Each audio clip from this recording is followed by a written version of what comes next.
আসসালামু আলাইকুম রহমতুল্লাহি বারাকাতুহ। দেশ ও প্রবাসের প্রিয় ভাই ও বন্ধুগণ, যে যেখানে আছেন, সকলের প্রতি আন্তরিক শুভেচ্ছা ও সালাম।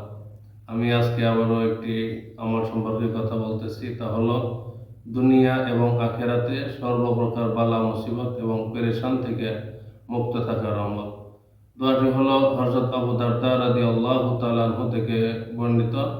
রাসূল পাক সাল্লাল্লাহু আলাইহি ওয়াসাল্লাম ইরশাদ করেছেন, যে ব্যক্তি সকাল এবং বিকাল ৭ বার করে এই দোয়াটি পড়বে, হাসবি আল্লাহ লা ইলাহা ইল্লাহু আলাইহি তাওয়াক্কালতু ওয়া হুয়া রাব্বুল আরশিল আযীম।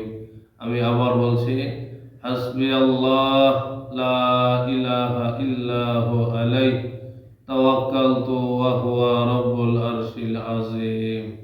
এই দোয়াটি সকালে ৭ বার, বিকালে ৭ বার যে ব্যক্তি পড়বে, আমল করবে, আল্লাহ তাআলা তাকে দুনিয়া এবং আখিরাতে সর্বপ্রকার বালা মুসিবত এবং পেরেশান মুক্ত রাখবেন। সুবহানাল্লাহ। ইনশাআল্লাহ আমরা এই আমলটি প্রতিদিন করব। এবং প্রিয় ভাই ও বন্ধুগণ, নিয়মিত গুরুত্বপূর্ণ আমল বিষয়ে জানতে চাইলে আমাদের এই আইডি ফলো করে সাথেই থাকুন। ভালো লাগলে শেয়ার করুন। ধন্যবাদ সবাইকে। আসসালামু আলাইকুম ওয়া রাহমাতুল্লাহ।